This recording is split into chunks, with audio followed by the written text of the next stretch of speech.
Do you enjoy comic book superheroes? How about voodoo magic? Or things eldritch and otherworldly in nature? Is yours a journey through the veil, utilizing said voodoo powers to stop supernatural threats from beyond? Well, Shadowman almost gets it right. Acclaim Entertainment, most notable perhaps for the Turok series, and seemingly having decided that such comic book cash-ins was the way to the future, had the UK-based Acclaim Deadside, formerly the United Kingdom branch of Iguana Entertainment, develop Shadowman, with it and its sequel being the last two titles developed before the studio was unceremoniously canned. And what do we get as a final fruit of their last labors? His name, Michael LeRoi. He wears the ancient mask of shadows in his chest and has been transformed by it. It has given him power, made him into a taker of souls. Though it never truly entered the limelight, it has its fans. Big ones, too. Supposedly, Ice Cube, of Boys in the Hood and Torque fame, once approached Acclaim with desires of portraying Shadowman in a possible live-action flick. Well enough that this did not come to pass. Such ventures rarely turn out well. Shadowman itself is owned by Valiant, and back in the day was one of the publication's most successful properties. However, due to some backroom dealings with Acclaim, who was able to usurp a great deal of control over the IP, the comic was forced into cancellation by the usurper company. Why would they do this to a successful series, you ask? Well, Acclaim at this point was prepping to roll out its bankruptcy proceedings, and the share profits of the comic could only hurt the developer at this point, so Acclaim stomped it out. But enough with sordid history. How does Shadowman fare as a game?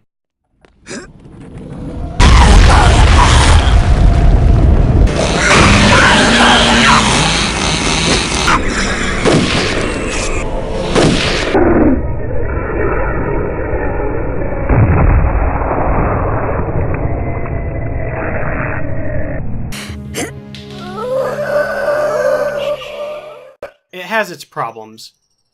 Many problems. My first experience with the game was on the Sega Dreamcast, back in '99. I would later play it on both the Nintendo 64 and PC, and after having finished the game after so many years, have quite a few thoughts I wish to share on it. The plot focuses on Michael LeRoi, who is the current Shadowman, and Immortal Voodoo Warrior, whom is lord over the otherworldly realm of Deadside. Oh, but don't let such accolades fool you. Treated as royalty, Mikey is not. Everyone in his kingdom wants a piece out of him, and you'll quickly find that the Shadowman's flesh fails him quite regularly. The antagonists get their introduction first. Under the streets of 18th century Albion, Jack the Ripper is greeted by the main baddie, and his name is... Legion, for we are many. Christian Bible, the Gospel of Mark, chapter 5, verse 9. We acknowledge this is an appropriate metaphor. Legion wants Jack's help building an army to destroy the world, and for becoming a backer, offers the Whitechapel murderer one of the MacGuffins of the story, his very own dark soul. My God, what are you that you can produce such things from thin air? Merely an explorer, much like yourself. Jack's motives aren't really ever given, though he hops on Legion's bandwagon faster than he can say Kickstarter. I must die. It is prophecy. We cannot fail, for we are many. For we are many.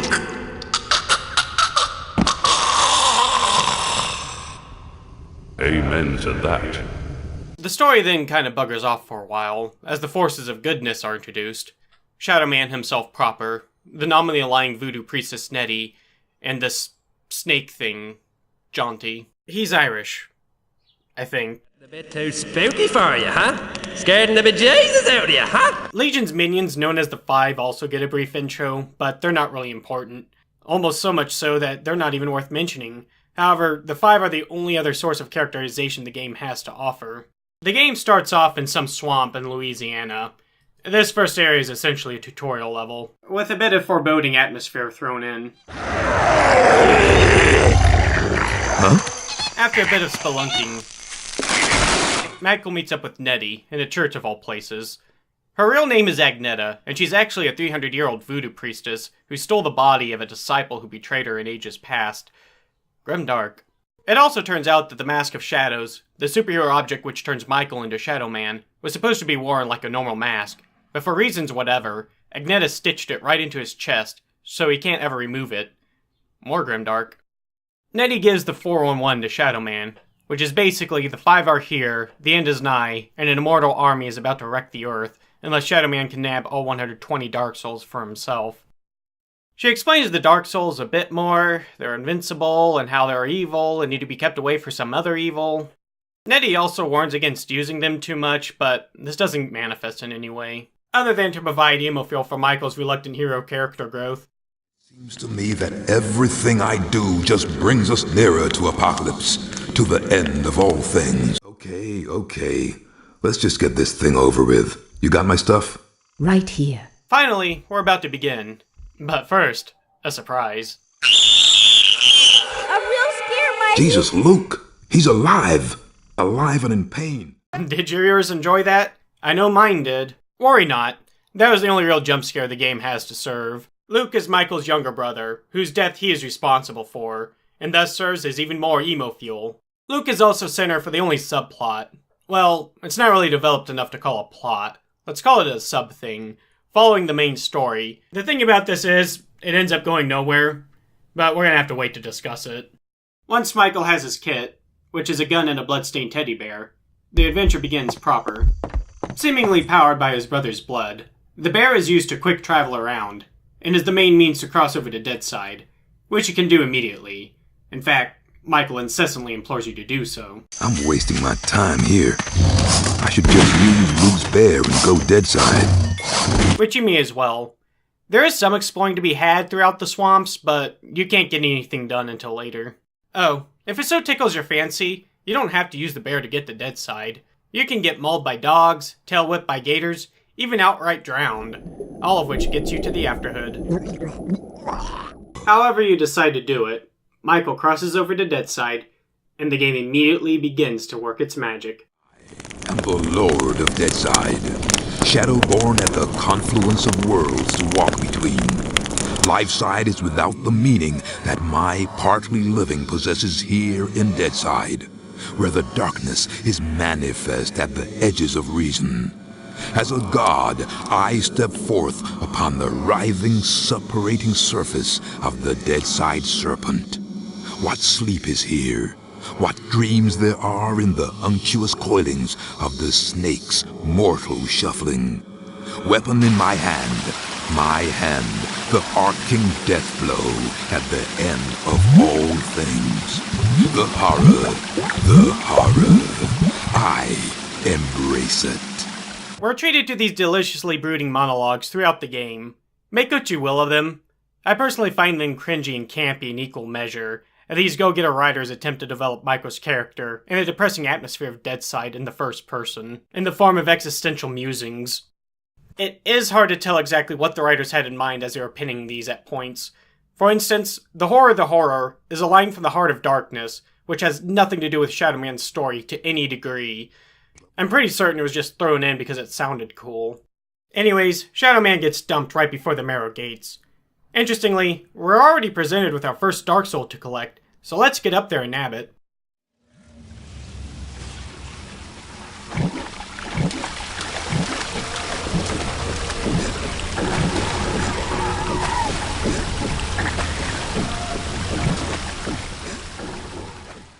Well, it appears we'll have to just pick it up later then. Get used to that. Further in, Michael meets the snake guy. John T is the gatekeeper of Deadside. He opens the aforementioned Marrow Gates for Michael, and offers some additional dialogue here and there. Both Jonty and Agneta may be visited again for additional gabbing, usually after certain plot conditions are met, though getting back to Jonty himself is arduous, as the Shiverers later become hostile, and more numerous. Once you cross the threshold of the Marrow Gates, the game immediately begins to rack up. Getting into the gameplay, it's average. Below average at points. Shadowman bears the hallmarks of an acclaimed title. Decent, often solid gaming that's held back by a few questionable design decisions. Movement overall feels pretty stiff. Shadowman's turn rate and general mobility is piss poor, which becomes a real problem when dealing with multiple enemies and or environmental obstructions. You may also find yourself randomly losing momentum while performing a jump, or overshooting one altogether. Certainly not good elements to have in as heavy a platforming game as this. Michael actually handles markedly better in battle. Shadowman will auto-Z-lock onto a target, centering his movement around it as he strays left and right. Combat itself is pretty standard as far as third-person shooters at the time went. The only thing that stands out is when enemies are hurt enough, they go into a down state and have to be finished off, They also have a few invulnerability frames while they're going down, so any immediate follow-up shots might pass right through them. You can finish them off with anything, though if the shadow gun is used, a health bonus is left over. If you don't finish them off in time, enemies will get back up, with Shadowman eloquently sharing his thoughts. Shit! Recovered enemies will either have their health partially or sometimes fully restored. The amount of time you have to finish them off is also variable. Enemies can be down for a few seconds or just one, and if another enemy draws near while your first target is going down, the game might auto-target the new threat instead, before you have a chance for the coup de grace. The whole thing just feels bothersome to deal with. At the edge of the Deadside Wastes, Michael comes upon a coffin gate. The first of many coffin gates. The first coffin gate gets us into the Shadowman Sanctuary, which serves as the main hub.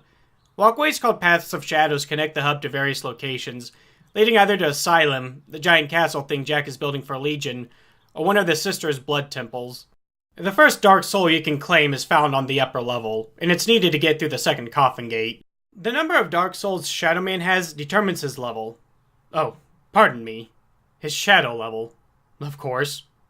Coffin gates are leveled themselves, and can only be opened if your shadowiness is as high as theirs. The first item pickup is also here, in the form of a book called Lecat, that one of the previous Shadowmen left to you. The book itself is unnecessary, but if you like a read, it details the prophecy in full. It also lists Shadowman's private arsenal, all of which is voodoo-themed. It makes mention of another book to be found somewhere in Deadside, and makes it out to be some manner of god-tier artifact, but I don't recall ever finding it. It's important to know that despite the billing, Sanctuary is hardly safe. Deadside denizens known as Duppies infest the place, and you have to cut your way through them each time you warp back in from another area. It gets fairly tedious after a while. We quickly come across another coffin gate that leads further into Sanctuary, yet this one's too high of a level to open, so we have to go Dark Soul hunting. Not a problem. We'll just take that shadow path to God knows where and come back later. But first, let's make a mental note of where this gate is located on the map. This game has no map. Helps to have a map. Oh, the first playthrough of this game is so fun. So using one of these shadow paths for the first time is what triggers Michael's existential musings. They try to cover a lot with these monologues. I'd say too much, but for the most part, the monologuing serves as conveyance for Shadowman's character arc. Michael is made out to have been a reluctant hero that had already moved past that phase, yet begins to fall back into it as he struggles with more and more Dark Souls. The monologues serve their purpose well enough, but they can be very bemusing at times. Seriously, it's as if someone was trying to channel Lovecraft, Nietzsche, and Edgar Poe all at once. Deeper still, the morbid mystery entwines. What love I ever had for life should find its place in here, locked within a cankered cell, beset by madmen, chained to hell. This is quite possibly one of the earliest attempts at being meta. Calling whoever conceived these monologues an edgelord is an understatement. In the second part of Deadside, some small puzzling starts to get introduced. You can also pick up your first voodoo item, an eldritch artifact called a San. Unlike the rest of the voodoo arsenal, it's a straight beat stick with no utility. And like the book, you don't need to pick it up, but unless you like your fights extra long, it's recommended you do so. Shadowman's tiresome design philosophy also starts to become more apparent.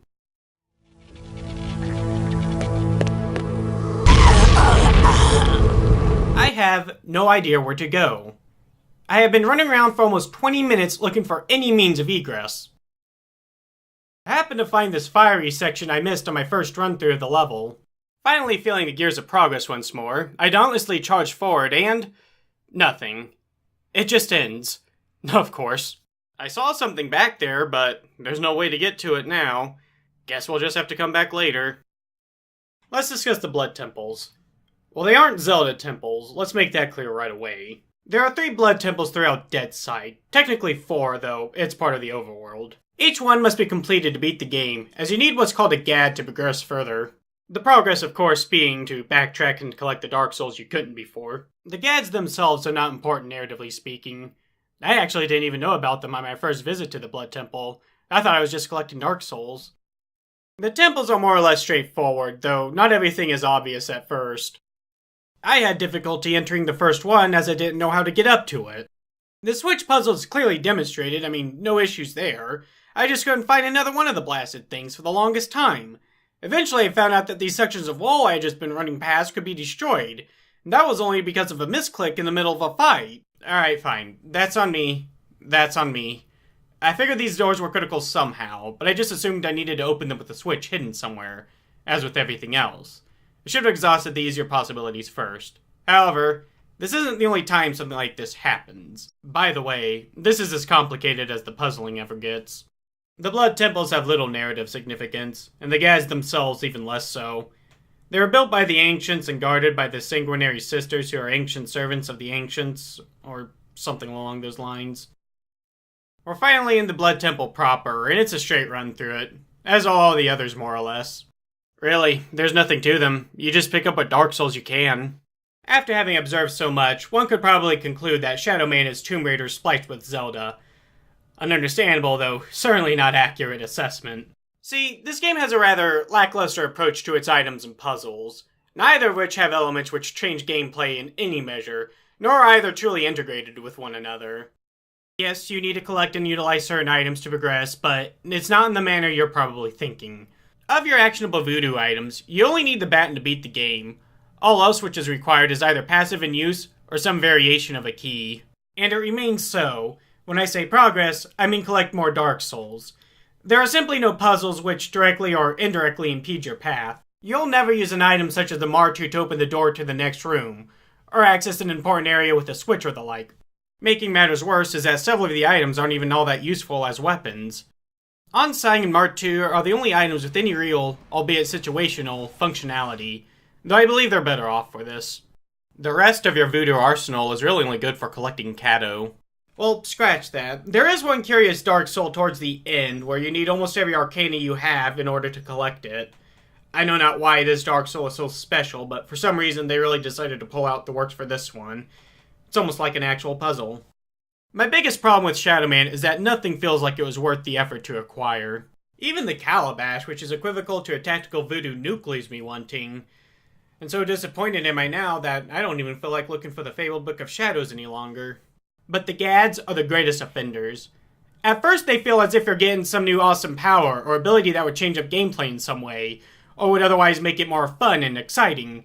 Yet all any of them ever do is to merely allow access to another part of the level, specifically parts you've done past. So basically, they're just more keys you have to collect.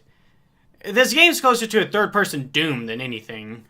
Something else that has been bothering me is the two-hand item system, which at this point I'm convinced they made more effort integrating with the game than they did anything else. Your left and right hand actually target independently of one another. This is almost never helpful, and nearly always a problem, as it splits your damage too much, and when your target goes down, the second will be fully locked onto, and you might not get a chance to finish the former off. With Shadowman's combat being merely serviceable at the best of times, it really fell upon level design, which is largely mediocre, and world building, which is almost non-existent, to pick up the slack. This game becomes a chore to play through, and with no real hook to keep most players invested, as the game plays almost its entire hand merely 20 minutes in, it's easy to see why Shadowman was always in relative obscurity. And yet, there's just something about this game that makes I and others like me want to keep playing. Something special.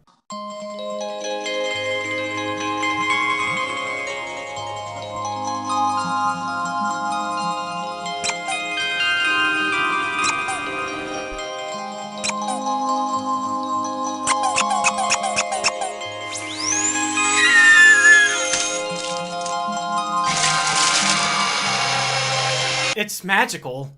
There's something almost pure and innocent about the try-hard way the developers attempted to make Shadowman so macabre and unsettling. Regrettably, most other times, this game's as bland as rice pudding. It would be remiss were I not to detail the curious situation of the Cadeaux. There are these rattling collectibles saturated throughout the game, and I do mean saturated. There's 500 of the blasted things that need collecting. I knew not what to do with these things for a good long while. I recall getting 100 of them was supposed to raise your life. I now almost have 300, and jack all has happened. Remember that fiery section with the dead end? Well, after 3 hours of running around in a circle, I sure as hell didn't. Turns out this is where the overworld blood temple is, and it's where the 100 Cadeaux are used, which all somehow become one. The baton is also here, as are a number of Dark Souls you need to level up, so it's required to come here at some point, ideally right after getting the Firewalker Gad. Not that anyone would know this.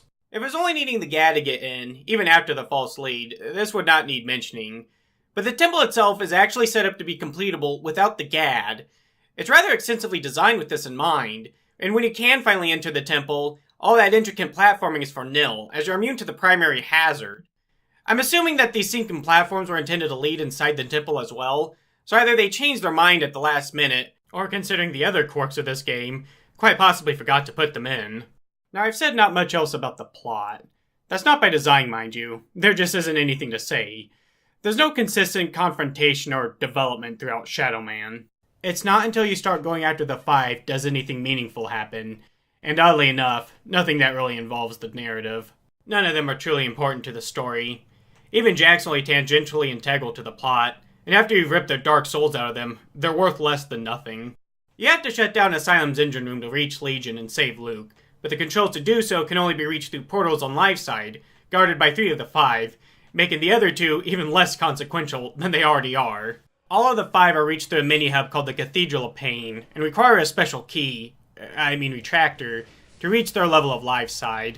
2 of the retractors are already open, but there's nothing to accomplish, for they're both part of the Lizard King's level, which needs to be entered through his retractor in order to actually progress. It turns out you can't fight the 5 just yet anyhow. Since each is possessed of a dark soul, Michael needs the Shadowman powers to confront them, which he only has access to at night, for reasons. They themselves can kill Michael easily enough, even though he has more dark souls himself, but whatever. Kiss the beautiful blade, Michael! To face the 5, you need to bring 3 pieces of an artifact called L'Eclipse to Agneta, who, after some TNA, unleashes the shadow into the world of men. Like a cue for a song, but this ain't no musical. Give me the blade. Lay down, Mike. I thought you'd never ask. Is, this gonna hurt much? Yes. I thought so. Try and be gentle with me. Bringer of night, L'Eclipser, release the shadow into the world of men.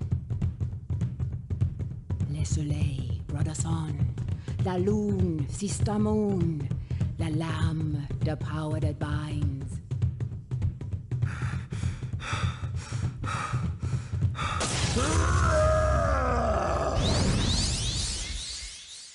So, that happens. Looked quite painful, too. Now that everything's set, let's start with Jack's level, as each of the engines requires a combination to shut down, which Jack was kind enough to leave out for you. His level is boring as hell, and it just keeps going, and going, and going, with nothing to do. It takes almost 20 minutes just to run through this place. The only enemies you fight are demon dogs, and that's only once in a while. It's a true shame that Jack's level feels like such a waste. It has this mournful atmosphere, decaying and otherworldly that exceeds anything in Deadside. Almost like glimpsing what the world is to become should Legion triumph. This level also helped me understand what true rage was, as I had to restart it, which was aggravating enough, got turned around somehow, and found an elevator that led me straight to Jack, taking all of 3 minutes to get to him the second time, and making the last 30 a complete waste of time. The rest of his stage is just filled with Caduex, which they filled every last nook and cranny with, and I have absolutely no interest in at this point. You gab a bit with each of the 5 before you fight them. Nothing important is really ever said, and some of the interaction is downright confuddling. Jack himself is on his high horse, now that he has that which he's always wanted. I find it odd that his reason for killing was to find the immortal power, which he now has, yet goes right back on to killing again. I suppose he's thinking why not. He's about to end all life on Earth. Might as well. Dying is easy. Then you won't mind if I blow you away, you pathetic little man. You may try to achieve that end, Michael LeRoi, but I warn you, you shall not find it a simple task at all, for we are many. Jack is quite the cheeky little scamp to fight, as he makes like the Grudge, crawling around the ceiling, which you can't really look up at, to drop behind you for some cheap-ass attacks. You also have to start the fight trudging through water, which significantly hampers your movement. While they are boss fights, the 5 handle unlike anything else in the game. Some are easy, others are hard, but none of them are intuitive. Once Jack falls, well, explodes rather, he drops a prism, which is used to open the portal back to Asylum.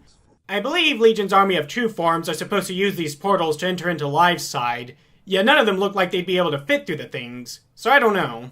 Anyhow, Michael makes his way to the engine control panel and shuts it down. Repeat this 2 more times for the other portals.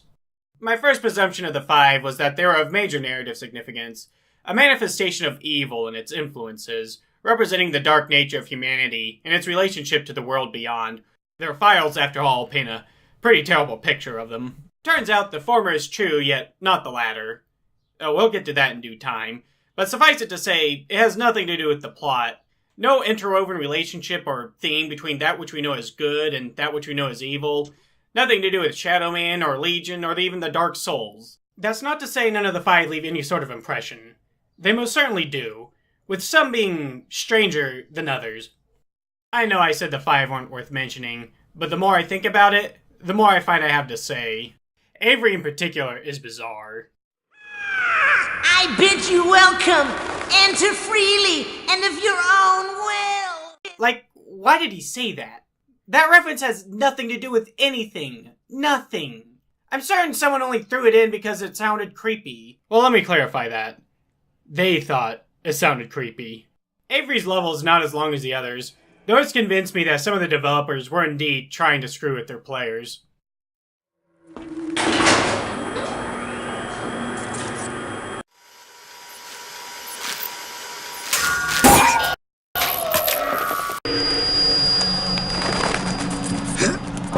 Made it.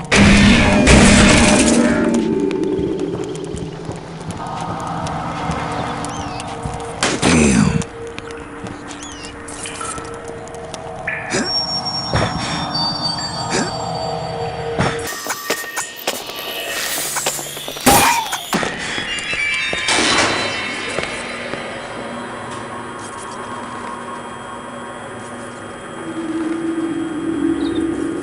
It also doesn't help that he fully embodies acclaimed try-hard modus operandi for Shadowman. More to the point, I'm at a complete loss as to what exactly Avery's and Michael's diatribe is about. You tell me what you make of any of this. Mess with me, little man. Little big man. Little big man.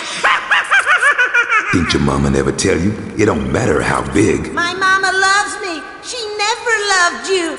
My mama kisses me. My mama would never, ever kiss you. No, not never, ever. Are they talking about the size of their packages?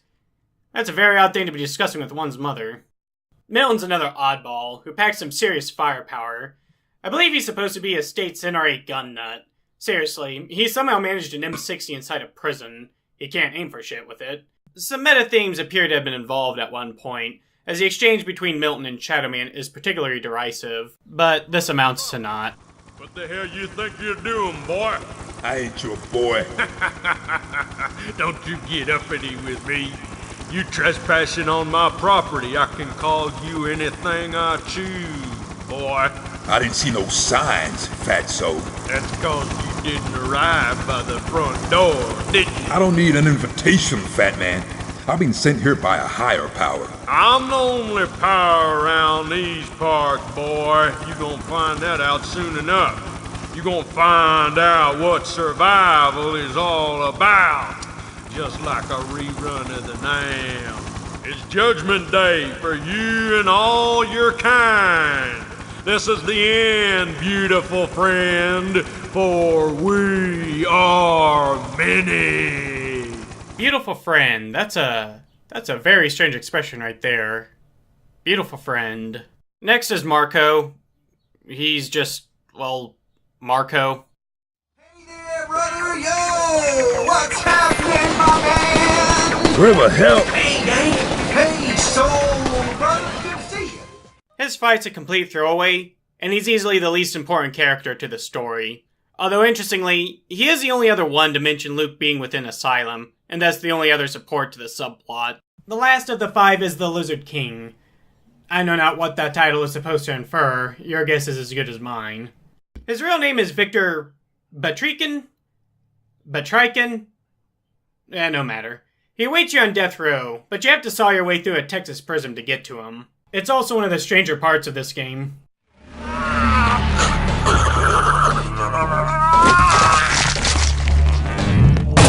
Uh-huh.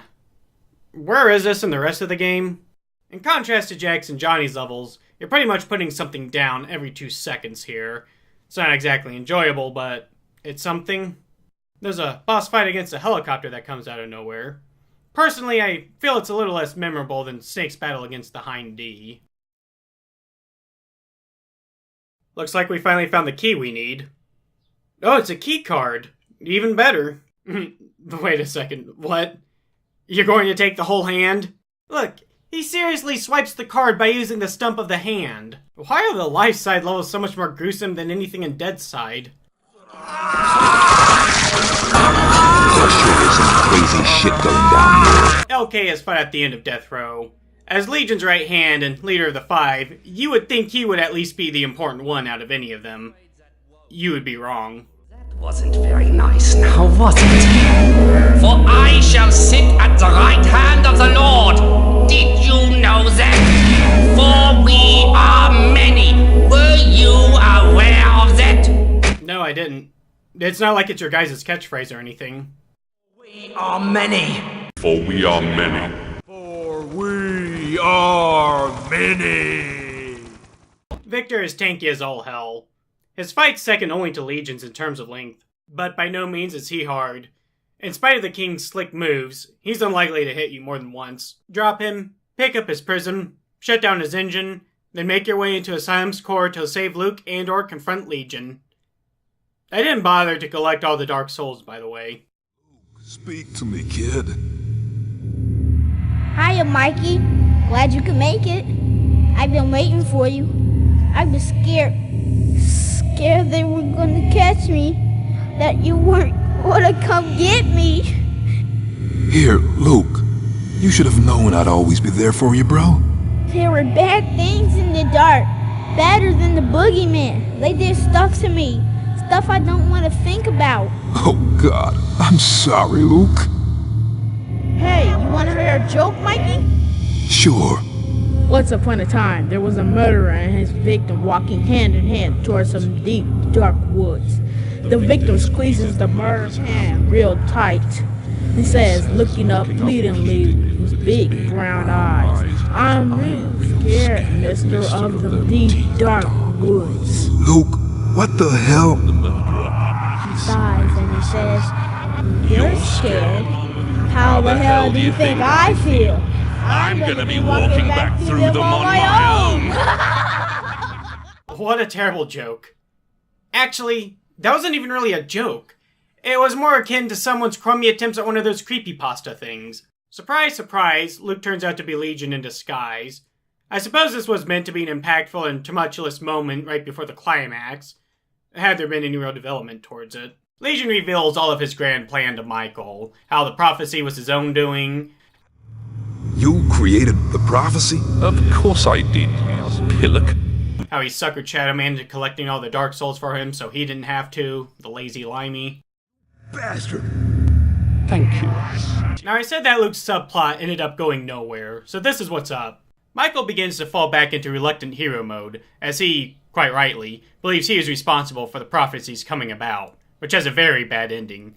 Legion, in anticipation of Shadowman's emoing out, decided to bait him with the false chance of redemption between Michael and his little brother, giving the would-be hero a second chance at saving the one person he couldn't. Their parents apparently weren't worth the effort. Now, there's nothing actually wrong with any of this. It makes sense. It adds some direly needed narrative development. The problem is, Michael didn't decide to push on and see the mission through on Luke's behalf.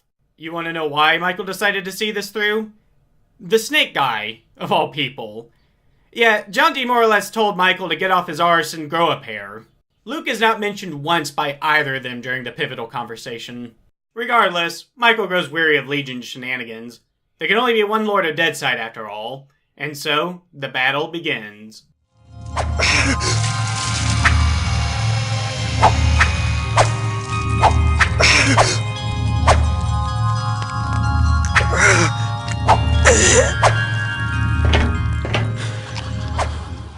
Riveting, is it not? As you may have guessed, it's a second true form sort of battle. Interesting that they decided to make the first encounter a complete toss-out. And going against everything thus far, Michael doesn't move fast enough to dodge any of Legion's attacks by strafing alone. I'm not knocking them for changing things up and attempting to make the final boss a more challenging experience. But their efforts make this final battle a bit awkward, as it leaves you circling around the arena, firing at Legion whenever he happens to float by. As with the Lizard King, he can't really hit you if you know what you're doing, although he does have a cheap-ass laser attack that can occasionally connect. Besides the Shadow Gun, the only other thing of any use in your final battle is the Violator. It looks cooler than it actually is. It was made by Jack for some reason, and it's only of any use here because it's all that can reach Legion. You know, it's somewhat fitting that the final battle involves running around in a circle. Legion ends up getting pwned by his own Grandmaster plan, and for failing so hard, the reaffirmed Lord of Deadside decides to permaban Legion from the afterlife, using the very dark souls he tricked Shadowman into collecting. Well, here they are.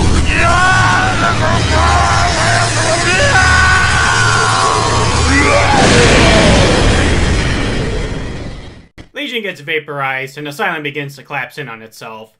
Shadowman takes his leave, all the while monologuing in a self-congratulatory manner. Closing thoughts? Shadowman is a chore to play, and it's laden with disappointments. But I must say, it was worthwhile.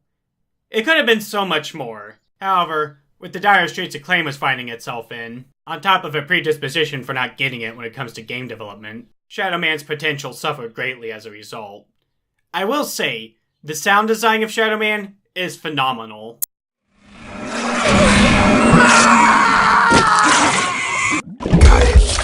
Some of the more seemingly benign locations take on a whole new vibe when you turn the music volume up, and come to find out that they actually fit perfectly together.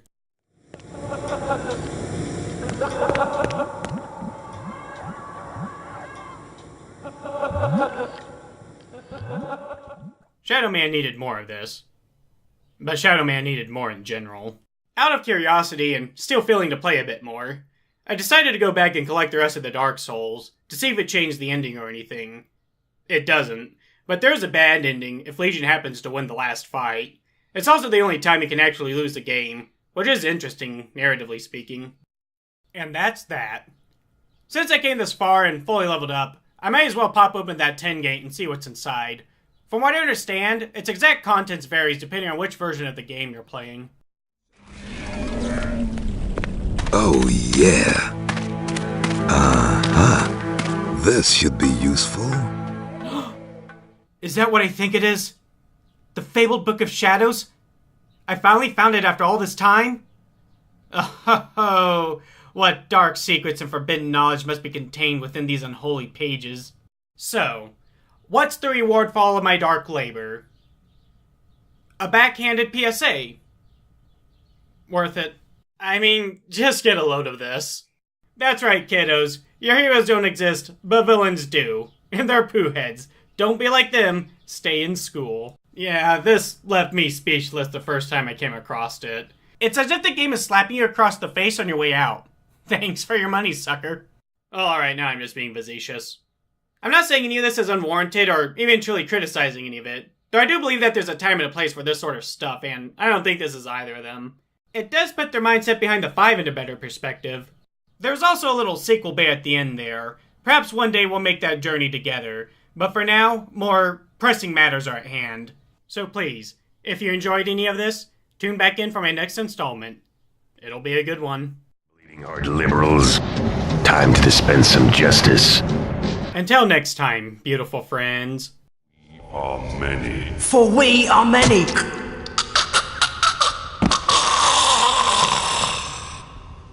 Amen to that.